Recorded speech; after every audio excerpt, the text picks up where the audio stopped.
Alamin wassalatu wassalamu ala asyrafil anbiya wal mursalin sayyidina Muhammad wa alihi washabihi ajma'in amma ba'd faqala musannif syarih rahimahumullah ta'ala nafa'ana bihima bi ulumihima wa bi ulumi syayikhina wa bi ulumil ulamil 'amilin fid dharain amin. Kitabun nikah wa ma yata'allaq bihi min al ahkam wal qadaya.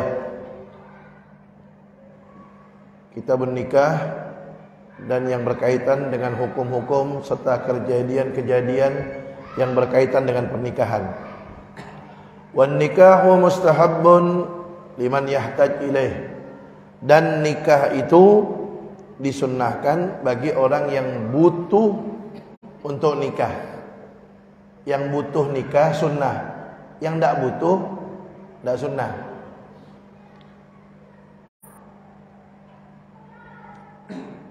Bitawqani nafsihi lil wad'i, untuk menjaga dirinya.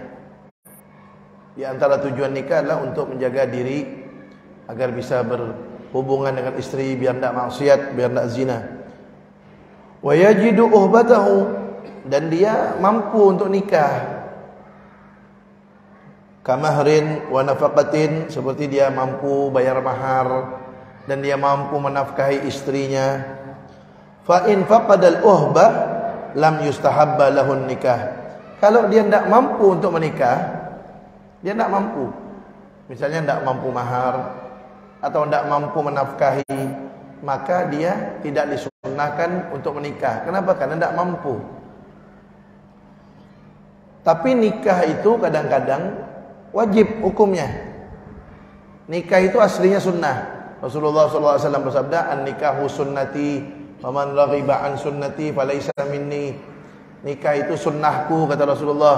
Siapa yang tidak mau atau tidak senang dengan sunnahku, maka dia bukan termasuk golonganku yang terbaik.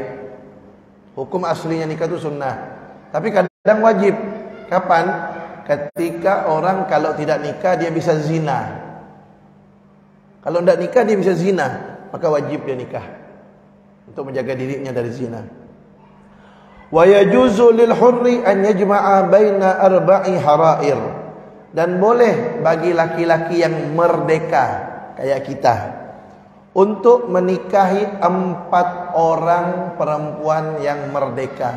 Boleh 4. Fankihu ma taba lakum minan nisa'i mathna wa thulatha wa ruba'. Fa in khiftum alla ta'dilu fawahidatan aw ma malakat aymanukum. Dzalika adna alla ta'ulu. Maka nikahilah, kata Allah, apa yang baik buat kalian dari perempuan, 2, 3 atau 4. Tapi kalau kalian takut tidak adil, maka 1. Atau selain istri punya budak. Karena budak itu zaman dulu itu ada budak, boleh disetubuhi tanpa pernikahan. Nah, sekarang dengan adanya datangnya Islam, sedikit-sedikit hilang tuh perbudakan. Disuruh nikah tuh 2 dulu sama Allah. 2, 3, 4. Kalau tidak mampu baru 1, kata Allah. Arba' harair faqat. Boleh 4 saja. Boleh 4. Kalau Nabi khusus, Nabi boleh. Nabi istrinya 11. Beliau ketika wafat, yang 2 sudah meninggal dulu. Sayyidah Khadijah sama Sayyidah Maria Al-Qibtiyah sudah meninggal sebelum Nabi. Yang 9 itu meninggal setelah Rasulullah. Kalau orang mengatakan banyak istri Nabi 11, kalau dibandingkan istri Nabi Daud, tidak ada apa-apanya. Nabi Daud istrinya 100. Ya. Nabi Sulaiman 300. Itu khususnya untuk Nabi Muhammad. Kekhususan untuk Nabi Muhammad. Dan Nabi Muhammad itu sebenarnya tidak suka, tapi beliau dicintakan oleh Allah kepada wanita. Beliau pernah bersabda dalam hadisnya, hubbiba ilayya min dunyakum thalas, an-nisa wat-tib wa ju'ilat nuratu aini fis shalah. Kamagal. Kata Nabi, saya ini dibuat cinta ke dunia kalian. Jadi Nabi itu tidak cinta sebenarnya. Saya ini dicintakan oleh Allah kepada dunia. Artinya Allah tanamkan cinta kepada hati beliau kepada dunia itu 3. Wanita, wangi-wangi, sama beliau hiburannya ada di dalam sholat. Jadi beliau tuh senang kalau sholat, itu hiburan beliau. Sebenarnya beliau tidak suka sama perempuan, tidak suka sama urusan dunia, itu tidak suka. Tapi beliau dicintakan oleh Allah. Jadi makanya kalau orang bilang Nabi itu banyak istri ya, 9 itu banyak, 11 itu banyak apa dikit? Banyak apa dikit? Kalau kita lihat 11 itu banyak, bandingkan dengan Nabi Daud 100, berarti 11 itu sedikit. Bandingkan dengan Nabi Sulaiman 300, sedikit itu 11. Dan itu khusus untuk Nabi Muhammad saja, umatnya tidak boleh. Umatnya maksimal 4. Kalau ada orang udah punya istri 4, misalnya ada orang punya istri 4, dia mau menikahi seorang wanita lagi, maka dia tunggu satu istri yang meninggal dulu. Atau kalau mau dia lepas salah satunya, lepas dulu, lepas salah satunya, maka selesai dulu.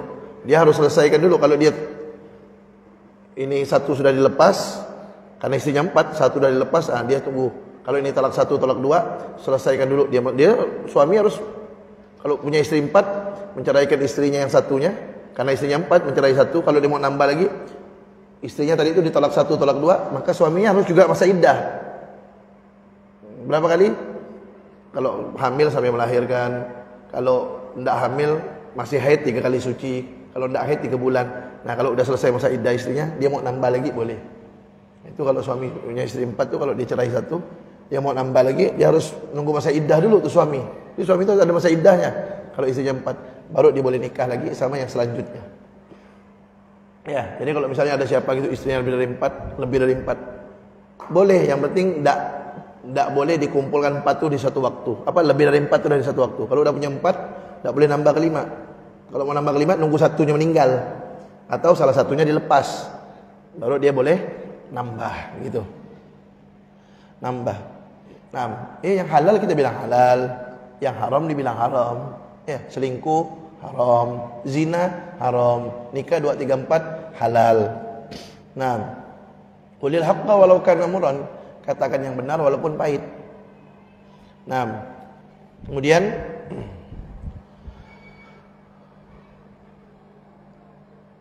di sini disebutkan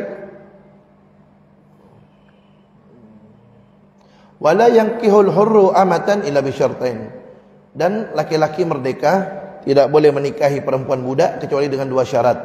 Ada musadaqil hurrah, dia tidak mampu bayar maharnya wanita merdeka, atau wanita merdeka tidak ada, atau wanita merdeka tak ada yang mau sama dia, wa khauful anat, atau dia takut zina. Jadi kalau laki-laki merdeka tak boleh kawin sama perempuan budak, kecuali kalau dia tidak punya bayar mahar untuk perempuan yang merdeka, tidak punya, tak mampu dia.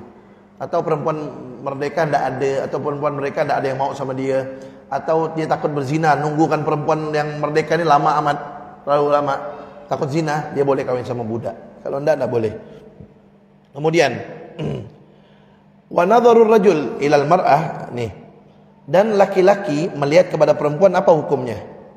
Wa nadharur rajul ilal mar'ah ala sab'ati adrub, laki-laki melihat kepada perempuan itu ada 7 bagian, ada 7 macam.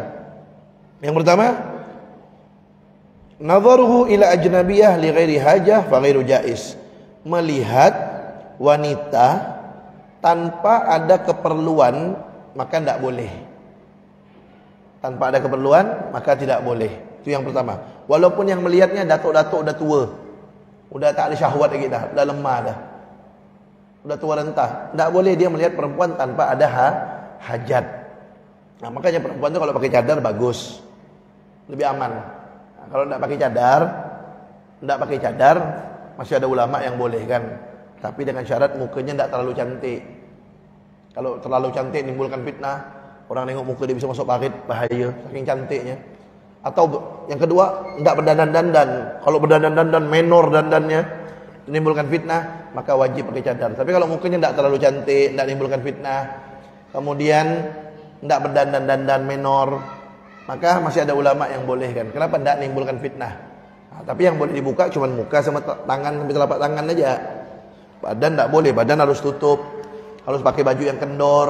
Jangan biarkan istri anak pakai celana blue jean ketat, tidak boleh itu, nampak bodinya. Kemudian kaos kaki harus dipakai. Itu perempuan kakinya aurat. Yang bukan semuanya aurat sebenarnya, tapi ada ulama yang membolehkan muka sama tangan. Itu pun kalau mukanya tidak terlalu cantik dan tidak berdandan yang menor-menor. Yang lainnya aurat, tidak boleh. Kemudian itu yang pertama. Yang kedua, watsani nadharuhu ila zaujatihi wa amatihi.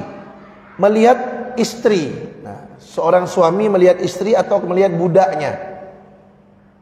Fayajuzu, maka dia boleh an yanzura ila ma adal farji minhuma.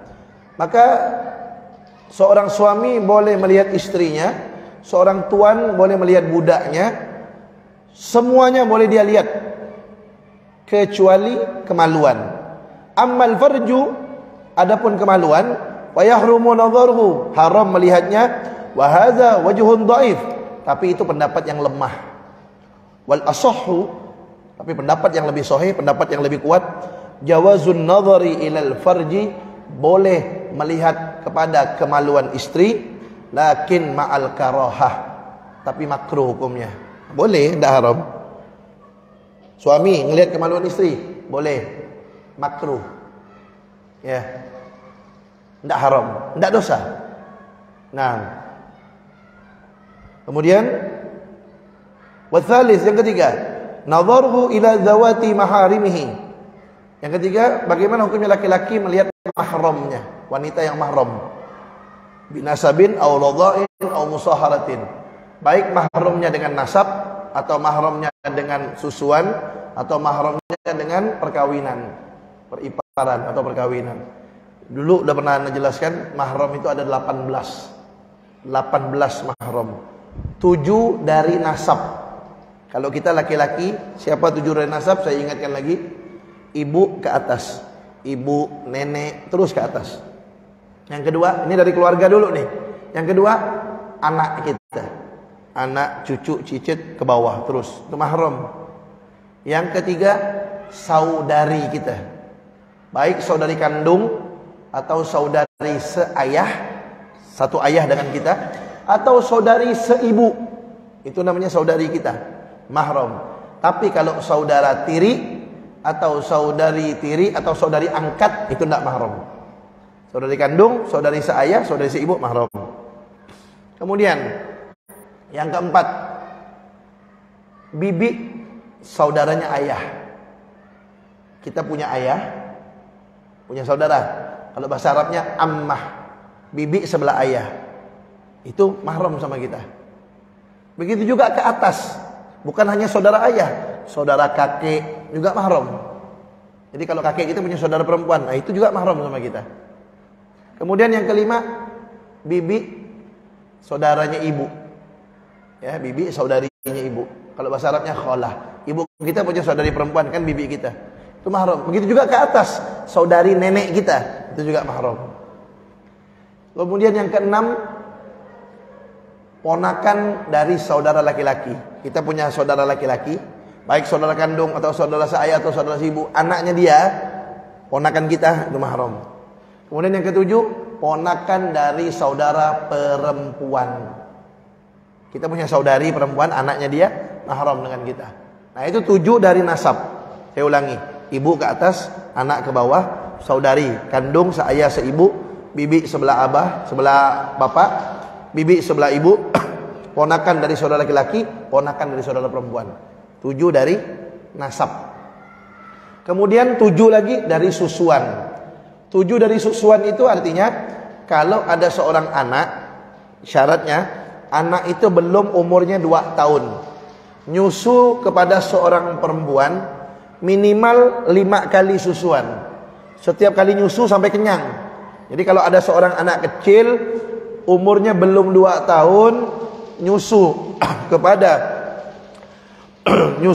seorang perempuan minimal 5 kali. Setiap kali nyusu sampai kenyang, maka ibu itu jadi ibu susuan dia. Kalau anak yang nyusu itu laki-laki, ibu itu mahram sama dia. Kalau anak yang nyusu itu perempuan, suami ibu itu mahram sama dia. Jadi 7 dari susuan sama dengan 7 dari nasab tadi itu. 7 dari nasab sama dengan 7 susuan. Ibu, saudara, anak, terus sama-sama. 7 itu sama. Jadi 14, ya. 7 dari nasab, 7 dari susuan berarti 14. Kemudian 4 sebab perkawinan. Siapa 4 sebab perkawinan ini? Mertua, menantu, anak tiri, ibu tiri. Mertua kita itu mahram. Kemudian menantu mahram. Anak tiri mahram, ibu tiri. Anak tiri itu enggak? Misalnya ada di antara yang hadir ini kawin sama janda. Ya, jandanya itu punya anak perempuan dari suami dulunya. Itu namanya anak tiri, mahram. Atau ibu tiri, misalnya ada di antara yang hadir ini bapaknya kawin lagi. Nah, itu namanya ibu tiri. Nah, cuman ada beda, perhatikan baik-baik. Cuman ada beda. Apa bedanya mertua dengan anak tiri? Mertua kalau ada seseorang nikah sama perempuan, begitu nikah, ibu si perempuan ini langsung jadi mahram sama dia. Cukup dengan nikah, ibunya langsung jadi mahram. Kalau habis nikah dia cerai, belum berhubungan, dia cerai, itu ibunya tetap jadi mertua dia. Makanya tidak ada mantan mertua, tidak ada mantan menantu. Mertua dan menantu itu selama-lamanya mahram. Saya ulangi, ada seorang laki-laki nikah sama perempuan, katakan nama perempuannya si A. Laki-laki sama nikah sama si A. Begitu nikah, mamanya si A ini langsung jadi mahram dengan nikah tuh. Tahu-tahu habis nikah, belum berhubungan, dicerai sama dia. Cerai. Mamanya gimana? Mahram. Mamanya janda pula. Dia mau nikah sama mamanya pula. Boleh enggak? Tak boleh. Kenapa? Mertua. Walaupun anaknya belum disetubuhi.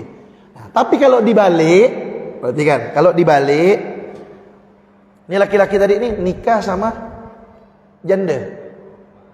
Nikah sama mamanya. Janda ini punya anak perempuan. Dia nikah sama mamanya. Mamanya belum disetubuhi, belum berhubungan sama mamanya. Dicerai mamanya. Dia mau nikah sama anaknya. Boleh enggak? Boleh. Kenapa? Anaknya belum jadi anak tiri. Kenapa? Karena mamanya belum disetubuhi. Karena dia belum berhubungan dengan mamanya. Nah, jadi mertua itu menjadi mertua cukup dengan menikahi anaknya. Tapi kalau anak tiri belum menjadi anak tiri kalau belum berhubungan dengan mamanya. Paham ya? Jadi itu 18 mahram. 18 mahram, 7 dari nasab keluarga, 7 dari susuan. Apalkan tuh? Balik dari sini itu ingat-ingat lagi. 7 dari susuan, 4 dari perkawinan. Ya, 4 dari perkawinan itu gampang. Mertua, menantu, ibu tiri, anak tiri. Nah, gampang. Kalau perempuan berarti sebaliknya. Kalau perempuan sebaliknya. Kalau kita kan ibu ke atas. Kalau perempuan bapak ke atas gitu. Tinggal dibalik. Nah, 18 itu tidak boleh dinikahi. 18 itu kalau disentuh tidak batal wudu. Kalau bersentuhan kulit tidak batal wudu. Kalau bersentuhan kulit tanpa syahwat tidak haram. Kalau selain mereka bersentuhan kulit walaupun tidak syahwat haram. Kalau mereka bersentuhan kulit tidak syahwat tidak haram. Tapi kalau bersentuhan dengan mereka pakai syahwat, jangankan dengan mereka, nyentuh dinding syahwat ya haram. Apakah nyentuh mereka? Jadi kalau mereka 18 itu nyentuh mereka tidak syahwat tidak haram, tidak batal wudu. Kalau mereka buka kerudung tidak haram. Dan mereka itu hanya boleh dilihat, perhatikan nih, 18 itu hanya boleh dilihat atau budaknya, au amatuhul muzawwajah, atau budaknya dia yang sudah dinikahkan. Jadi seseorang boleh melihat mahramnya 18 atau budaknya yang sudah dinikahkan. Apa yang boleh dilihat? Fayajuzu an yanzura, maka dia boleh melihat fima ada ma bainas surrah war rukbah. Semuanya boleh dilihat kecuali antara pusar dan lutut. Antara pusar dan lutut. Nah, ini betul perlu saya ingatkan. Seorang kita lah semua nih, ya. Ngelihat 18 orang itu tidak boleh antara pusar dan lututnya ngelihat. Jadi kalau mereka pakai celana pendek, haram kita ngelihat pahanya. Walaupun ibu sendiri, walaupun adik kandung sendiri, walaupun kakak kandung, walaupun anak kandung. Kalau anaknya sudah besar, tidak boleh bapaknya ngelihat paha. Jangankan bapaknya, emaknya ngengok tak boleh. Jangankan ke perempuan, kita sama-sama laki-laki ini lihat paha di atas pusar, tidak boleh. Jadi kita sama mereka 18 orang mahram itu sama dengan kita sesama laki-laki. Jadi saya ulangi, kita dengan mereka yang 18 orang mahram itu dan kita sesama laki-laki sama. Tidak boleh ngelihat antara pusar dan lutut. Makanya di rumah jangan pakai celana pendek. Kalau istri ngelihat suami ngelihat istri, semuanya boleh. Tapi kalau orang tua ngelihat anak, atau sebaliknya anak ngelihat orang tua, atau ngelihat saudara, atau ngelihat saudarinya, kalau udah besar, antara pusar dan lutut tak boleh dilihat. Kadang-kadang maaf, bapak-bapak pakai celana pendek di rumah. Mak-mak kadang-kadang pakai daster, masak diangkat dasternya sampai di paha. Dia motong daging, motong sayur. Haram, itu haram, tak boleh. Walau anak sendiri. Kalau anaknya udah besar, tak boleh ngelihat. Begitu juga sebaliknya. Orang tuanya ngelihat anaknya. Kalau anaknya udah besar, tak boleh. Kalau anak kecil-kecil masih gini, anda apa-apa. Udah besar, tak boleh. Ya, hati itu. Ini kita ini pahala belum tentu ada. Jangan dosa nambah terus. Nah, kemudian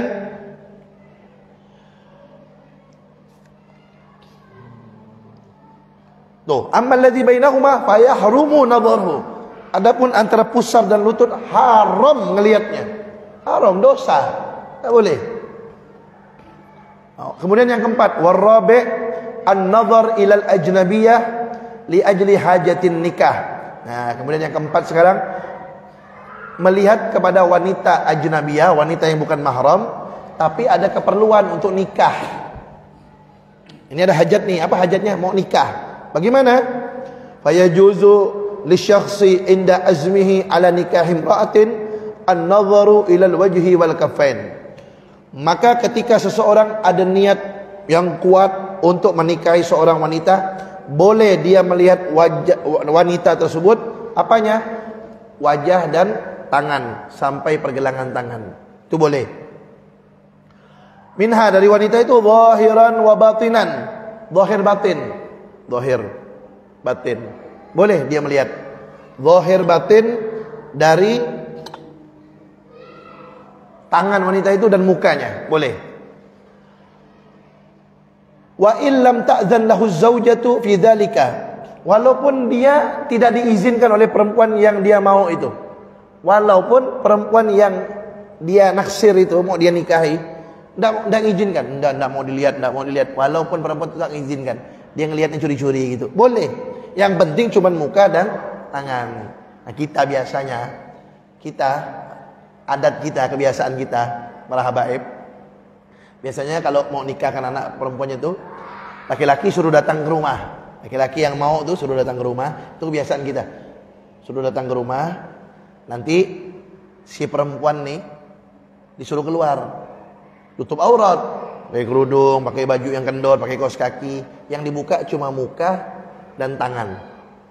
Nah, nanti perempuan itu bukan sendirian ngadap laki-laki itu, enggak, ada orang tuanya yang dampingi, ayahnya kah, ibunya kah, atau salah seorang daripada mahramnya, abangnya atau adik laki-lakinya. Ya, nanti perempuan itu keluar, misalnya laki-laki duduk sini nih, ini laki-laki nih, bawa teh, biasanya bawa teh, bawa kopi, bawa air. Nah, dekat-dekat dia situ tuh. Nah, gini nih. Apa tujuannya? Biar laki-laki itu ngelihat muka dia. Ah, gitu. Memang disunnahkan tuh ngelihat muka tuh. Disunnahkan. Kalau istilah apa? Istilah orang tuh biar tak beli kucing dalam karung. Nah, kalau ditutup kan nanti itu tahu muka, nyesal pula. Ya Allah, tak sesuai selera tu rupanya. Kan gitu. Makanya buka. Nah, nanti dia bawa teh. Jangan jauh-jauh, suruh dekat-dekat. Nah, bawa air, bawa teh, kopi atau apa. Nah, nanti diam sebentar, gini. Nanti dia nengok lah tuh. Nah, perempuan nengok dah, gini jadi curi-curi. Nengok gitu, udah. Habis itu, udah. Masuk lagi, duduk. Nanti misalnya kapan-kapan laki-laki itu mau ngelihat lagi, datang lagi, ngelihat boleh, ngelihat. Tapi perempuan itu didampingi oleh salah seorang daripada keluarganya, mahramnya atau ibunya atau ayahnya, dampingi atau saudaranya dampingi. Nah, laki-laki itu ngelihat, gitu, ya, gitu. Kebiasaan kita tuh begitu. Nah, kalau udah halal, nah baru dibiarkan tinggal bersama. Kalau enggak dibiarkan. Begitu caranya. Kemudian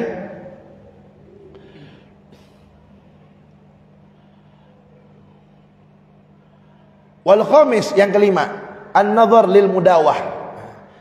Melihat untuk mengobati. Fayajuzu, maka boleh nazarut tabib minal ajnabiyah, dokter boleh melihat wanita yang bukan mahramnya, ilal mawadhi'il lati yahtaj ilaiha fil mudawah, ke anggota badan yang perlu dia lihat untuk mengobati. Hatta mudawatal farji, walaupun dokter itu harus melihat kalau untuk mengobati, kemaluan perempuan. Misalnya ada perempuan kemaluannya sakit, berobat, dokter ndak ngelihat, harus ngelihat. Kalau ndak ngelihat, ndak bisa mengobati, dan ndak bisa diwakilkan kepada perempuan. Harus dokter. Ndak apa-apa dokter yang ngelihat, tapi cukup sekedar mengobati. Kalau bisa ndak pakai lihat, ndak usah lihat. Tapi kalau memang harus dilihat biar tahu penyakitnya dan bisa diobati, dan ndak ada yang diwakilkan, ndak bisa, harus dia yang melihatnya karena dia dokter ahli bidangnya dia, ndak apa-apa dia ngelihat. Wa yakunu, tapi ada syaratnya. Wa yakunu dzalika bihuduri mahramin. Tapi hal itu boleh dengan syarat harus hadir mahramnya perempuan itu. Mahramnya harus ada. Siapa? Bapaknya harus ada di situ misalnya, atau abangnya, atau pamannya, atau ponakannya, atau pokoknya mahramnya yang 18 itu. Salah satunya harus ada mendampingi. Tak boleh perempuan itu dibiarkan sendiri sama dokternya. Au zaujin, atau perempuan itu didampingi oleh suaminya. Au sayyidin, atau kalau dia seorang budak didampingi tuannya. Nah, kemudian syarat lagi, wa an la takuna hunaka imra'atun tu'alijuha. Nah, dan syaratnya hendaknya tidak ada dokter perempuan yang mengobati dia. Artinya apa? Kalau ada dokter perempuan yang bisa mengobati, tidak boleh itu dokter laki-laki mengobati. Makanya nih hadirin hadirat semuanya, kalau mau berobat perempuan, laki-laki nih, kalau mau berobat bawa istri, bawa anak perempuan, selama masih ada dokter perempuan, haram bawa ke dokter laki-laki. Tak boleh. Pegang tangannya, mau istri dipegang tangan sama dokter laki-laki. Jangankan dokter beranak, dokter biasa aja, sakit demam, pusing, pilek misalnya, sakit apa misalnya, ke dokter laki-laki, kan dipegang di tangan istrinya, dicek darah, pegang tangan istrinya, dibuka, rela kayak gitu istri itu dipegang, rela kayak anaknya dipegang sama dokter, kan? Apalagi naudzubillah min dzalik, melahirkan sama dokter laki-laki. La ilaha illallah Rasulullah. Tak ada dokter perempuan ya. Banyak dokter perempuan di Pontianak ini. Masa melahirkan sama dokter laki-laki? Dipegangnya, tak rela istri dipegang tangannya. Ya kan kalau suami yang punya kecemburuan tuh, harus gitu, suami itu harus punya kecemburuan. Kalau tak punya kecemburuan, yang penting dayus. Dayus itu kata Nabi, jangankan masuk surga, nyium wangi surga aja haram. Tak ada keperluan sama istri. Istri yang dipegang orang, istrinya buka aurat, tak peduli. Itu namanya dayus. Jangankan masuk surga, nyium wanginya surga tak bisa. Padahal wanginya surga itu dapat dicium jarak 500 tahun perjalanan sebelum masuk surga. Saking wanginya. Laki-laki dayus yang membiarkan anak, istri, yang orang perempuan yang menjadi tanggung jawab dia biarkan berdua-duaan atau buka aurat atau disentuh. Dia biarkan, dayus tuh. Tak ada punya kecemburuan. Makanya, apalagi sampai membiarkan istrinya di persalinan sama dokter laki-laki. La ilaha illallah. Kecuali tadi kalau tidak ada dokter laki-laki, tidak ada dokter perempuan. Dokter perempuan banyak, SPOG itu banyak. Ya. Kecuali darurat. Ini kalau tak ada dioperasi, mati. Dokter laki-laki perempuan tidak ada. Ada dokter laki-laki, dokter perempuan tidak ada. Kalau tak dioperasi bisa mati. Darurat. Kenapa darurat? Kalau tak dioperasi mati, tak ada dokter perempuan. Mau tak mau lah dokter laki-laki. Itu darurat namanya. Lah ini dokter perempuan banyak, tak boleh. Jangankan berobat Jangankan melahirkan, berobat sakit biasa ya, demam dan lain-lain. Dokter perempuan ini banyak nih, Pontianak dan sekitarnya. Banyak dokter perempuan. Jangan bawa istrinya, jangan bawa anak perempuannya, jangan bawa wanita-wanitanya, keluarganya ke dokter laki-laki, jangan. Nah kalau laki-laki berobat sama dokter laki-laki, jangan laki-laki pun nak berobat sama dokter perempuan. Terbalik, bini yang berobat sama dokter laki-laki, dia berobat sama dokter perempuan. Cantik macam itu tuh. Jangan laki-laki sama dokter laki-laki, perempuan sama dokter perempuan. Jangan mau, tak boleh. Tuh, perempuan boleh berobat sama dokter laki-laki kalau darurat. Walaupun sampai harus mengobati kemaluannya dengan syarat tadi itu. Tidak ada dokter perempuan yang bisa mengobati, dan itu pun harus didampingi oleh mahram atau suaminya. Kemudian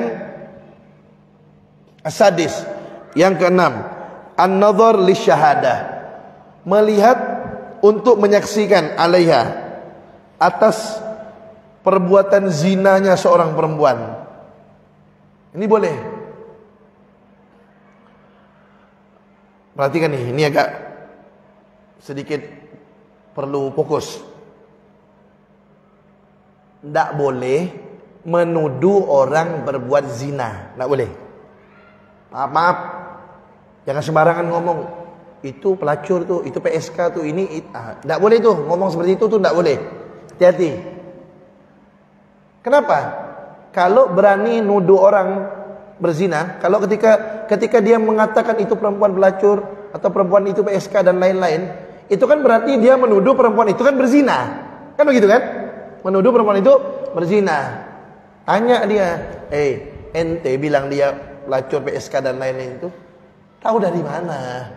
Oh iya, tiap malam dia itu pulang tengah malam, jam 2 malam, pakai baju seksi sama laki-laki. Belum cukup. Itu yang mengatakan seperti itu, menuduh orang pelacur PSK dan lain-lain melakukan zina, itu pelakunya namanya qadzif. Dia melakukan perbuatan qadzaf. Pelakunya qadzif. Itu pelakunya yang nuduh orang berbuat zina itu harus dicambuk 80 kali. Bukan pakai rotan, pakai cambuk, dicambuk 80 kali.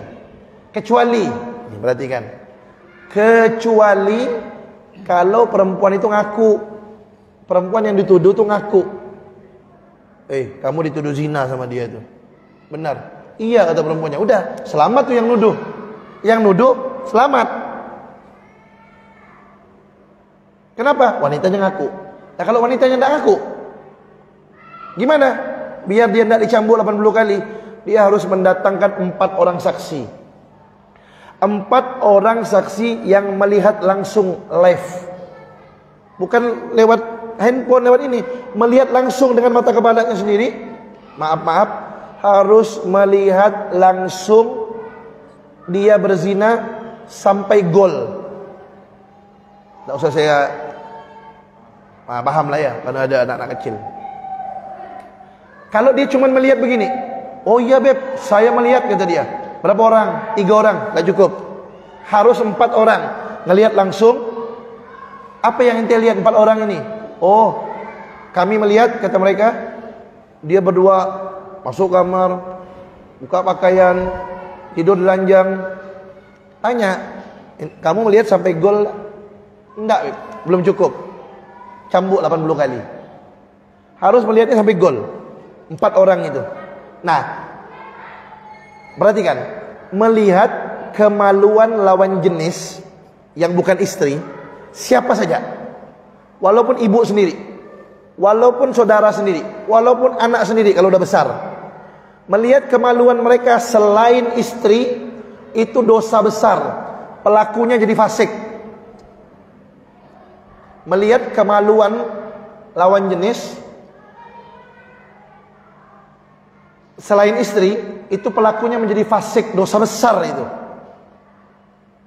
Kecuali, nah ini kecuali ini. Kecuali kalau tadi itu dokter untuk mengobati. Dan kecuali ini nih, kalau untuk menyaksikan seorang wanita berzina agar dia dihukum, maka boleh. Itu pun boleh ngelihatnya, tidak boleh sendiri. Harus 4 orang. Kalau dia ngelihat sendiri, itu bukan ngelihat nak nyaksikan, ngelihat nak nonton, nak nikmati namanya. Ente ngapa nengok apa ini? Nggak, Beb, nih mau nyaksikan dia berzina. Tujuannya biar anda bisa bersaksi nanti. Nggak bisa, ente nuduh ente kena nanti. Nggak cukup satu orang, harus 4 orang. Sini panggil. Harus 4 orang laki-laki, lihat. Tujuannya bukan untuk menikmati, untuk menyaksikan bahwasanya dia itu salah, biar nanti bisa dia dihukum. 4 orang itu hukum Islam. Nah, ketika itu boleh melihat kemaluan perempuan. Kenapa? Untuk menyaksikan dia berzina, dengan syarat harus 4 orang. Paham ya? Makanya tidak boleh sembarangan nuduh orang berbuat zina. Nah, kalau suami nuduh istri gimana? Na'udzubillah min dzalik.